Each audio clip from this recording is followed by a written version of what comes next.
net force and Newton's second law. I will say this document that I'm using is linked in that page, okay? So if you want to kind of follow along, you can. So we've talked about Newton's first law. Newton's first law says an object at rest will stay at rest. An object moving with a constant velocity will continue moving with a constant velocity as long as the net force is zero. No net force. So with Newton's first law, it describes motion that either we are at rest or the object is moving with a constant velocity. Okay? It therefore fails to describe motion that occurs so anytime we have accelerated motion. Now I've told you there's really one of two things that can occur. We can either be in equilibrium and the net force be zero and the object is either at rest or moving with a constant velocity, or we can not be in equilibrium where we have a net force that is not zero and the object is accelerating, okay? All right, so another way of putting this is Newton's first law describes motion that occurs when the net force is zero. Therefore, it fails to describe motion that occurs when the net force is not zero. So here's Newton's second law. It says when a body is acted on by an unbalanced or external force, this is the net force here, it will accelerate. The acceleration of that body will be directly proportional to the net force, all right, and then inversely proportional to the object's mass or the amount of inertia, right? What is meant by net force? So the net force here, that is the vector sum of all the forces acting on that object. The vector sum of all the forces acting on that object. So I like to write Newton's second law like this. So we have the acceleration, which is a vector, and that is directly proportional to the net force, which is a vector, and that is inversely proportional to the mass of the object. So here, the acceleration and the net force are directly proportional, and here the acceleration and the mass are inversely proportional, okay? So let's look at some examples. These are easy. We have twin dudettes, Katie and Kelly. They have a grocery cart race. Katie pushes a loaded grocery cart, whereas Kelly pushes an empty grocery cart. Kelly wins the race. Why? So we're assuming here that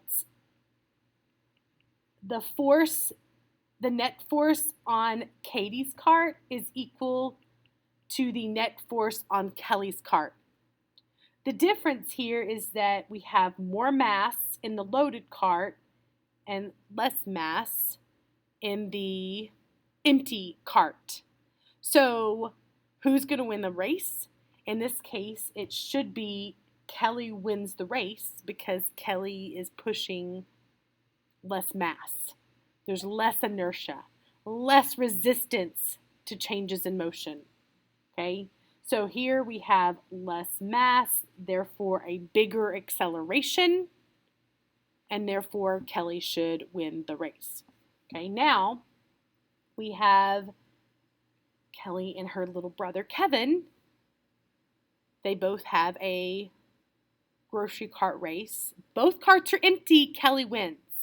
So in this case, we're saying that Kelly, because she's bigger, can apply a bigger force than old Kevin, little brother.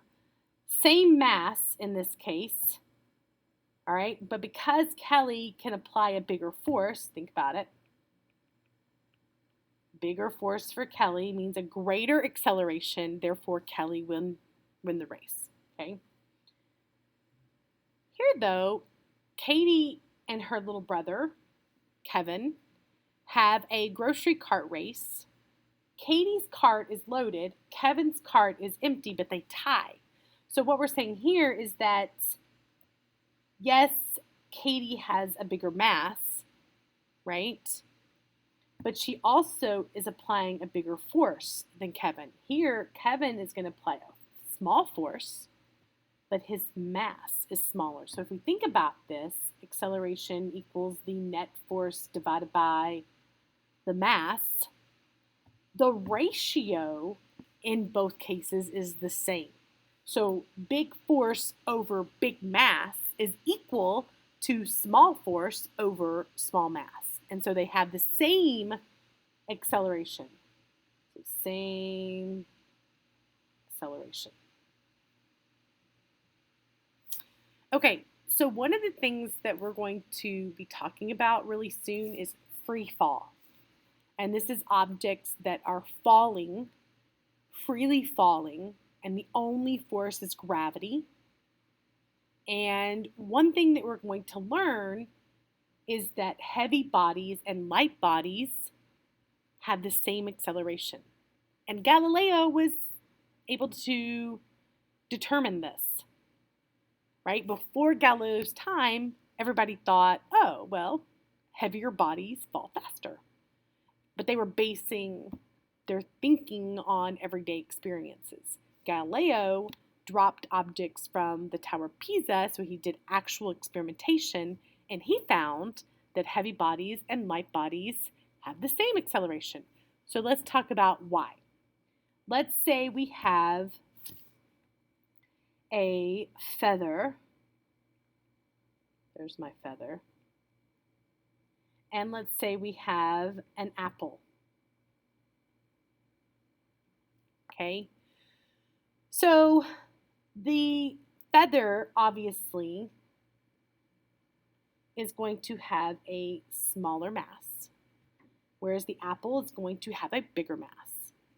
But the force on the feather, the downward force of gravity on the feather is smaller, and the force on the apple is bigger. So it's almost like this whole Katie and Kevin situation where the ratio is the same in both cases.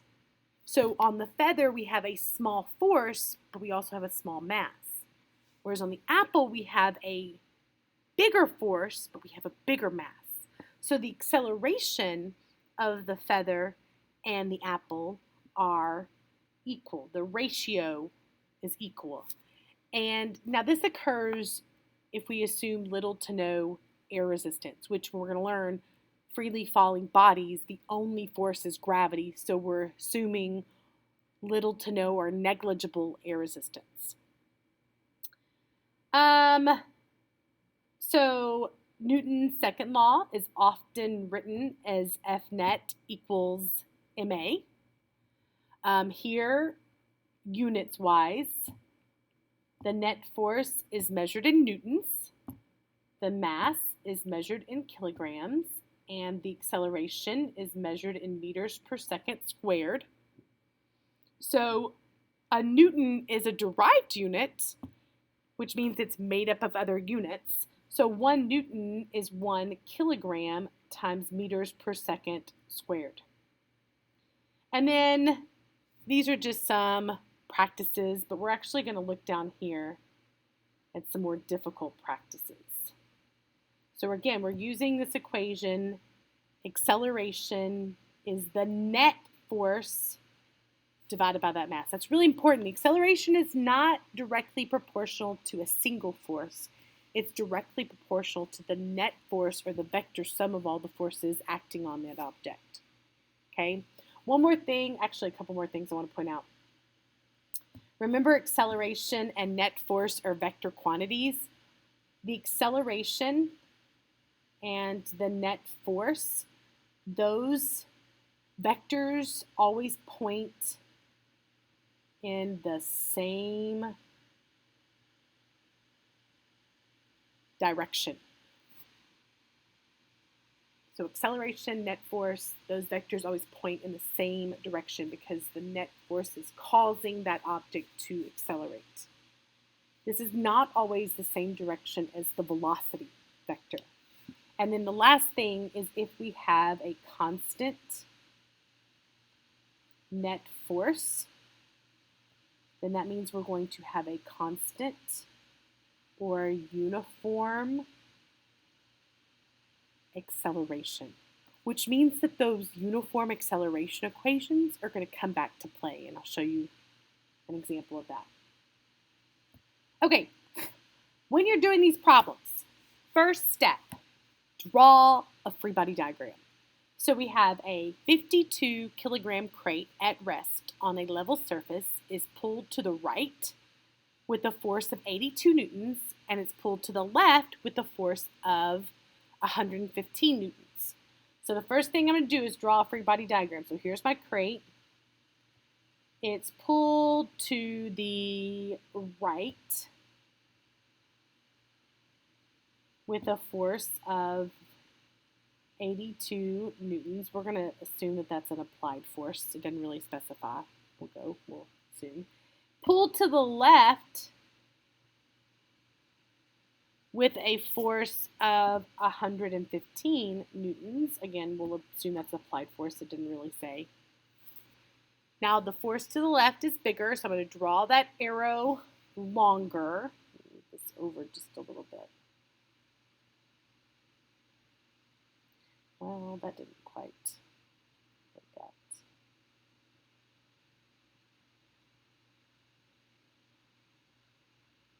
There we go. Move that over a little bit. And then there's obviously, if it's on a flat surface, there is a normal force, and then there's the gravitational force. Now, in this case, since we're on a flat level surface, the normal force and the gravitational force, they balance each other out, which means they're not contributing to the net force, okay, since they balance each other, right? So they're not contributing to the net force. We still include them on the FBD though. All right, so what's the net force? So there's a couple ways to find the net force. We're going to use the whole F net is the vector sum, okay? So we have, and we'll call this applied force 1 and applied force 2. So the net force here is the applied force 1 plus the applied force 2. But remember, the applied force 2 is to the left.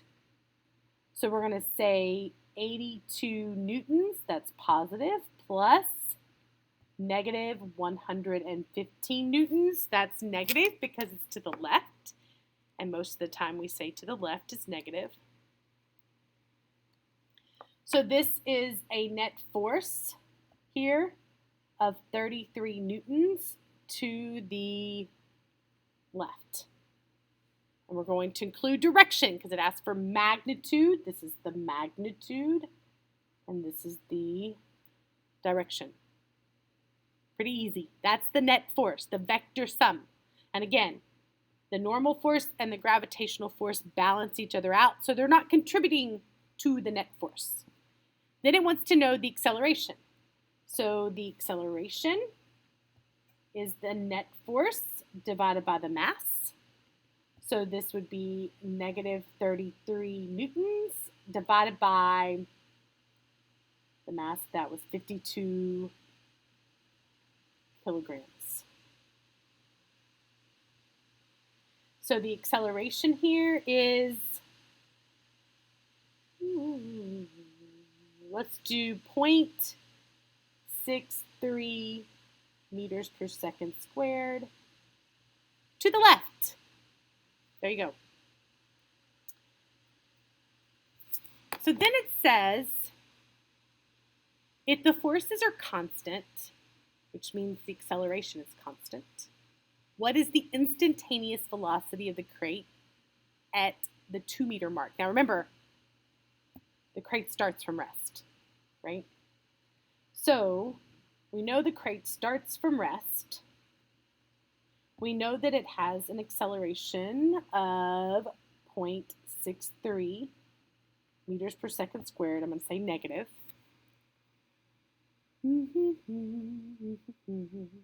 And then we know that the displacement, because it says the 2 meter mark, so like 2 meters away, like 2 meters away from where it starts, what's the instantaneous velocity? We're going to put negative since it's moving to the left, and then we're looking for the final velocity. So I am going to use, notice time is not mentioned.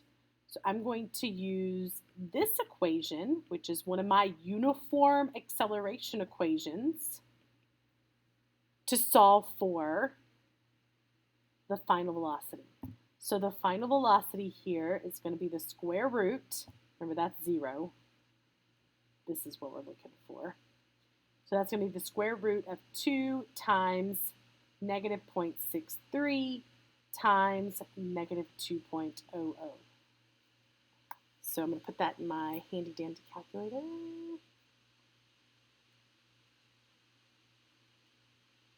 Okay, so times 2 take the square root, and I am getting the velocity at the 2 meter mark would be negative, because remember the object is starting from rest and the acceleration is negative, so that velocity would be to the left, right? That velocity at the 2 meter mark would be to the left. So that would be negative 1.6 meters per second. Okay, let's look at one more, and then we'll be done. A box weighs 196 newtons. This is the weight, not the mass. A rope is tied to the box. What is the tension in the rope? Okay, so I'm going to draw a free body diagram. Now it does say for part A, we're going to look at part A only. It's accelerating upwards. So we have this box, and we know it has a weight of 196 newtons. That would be the gravitational force between that box and the earth. If the box is accelerating upward, we know that this upward tension force has to be greater than the weight of the box. And then we know the acceleration.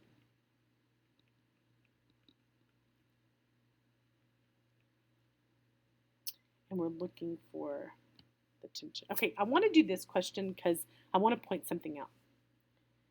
There's 2 ways to find the net force. We can find the net force by doing the vector sum. That would be tension plus Fg. We know that Fg is negative because that arrow is pointing down, and normally down is negative. The net force also, though, according to Newton's second law, is ma.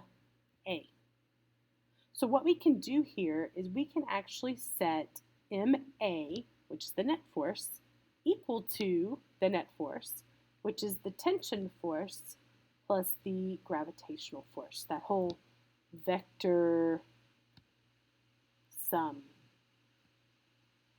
So I can find the mass, because if the weight is 196 newtons, we can take that weight and divide it by 9.8 to find the mass. So the mass of this object is 20 kilograms. We know the acceleration is positive 5 meters per second squared. We're looking for the tension, and we know the weight is negative 196 newtons. So I'm going to take 20 times 5, which obviously is 100, and that would be newtons. equals the tension plus negative 196 newtons. And then I'm going to add the 196 over. So the tension in this case is 296 newtons. And then we're going to put up because that tension force is upwards. So the big thing with this one is there's two equations for net force. We have net force is the vector sum, and that equation is going to vary depending on the situation. And then we have the net force equals ma, which is Newton's second law.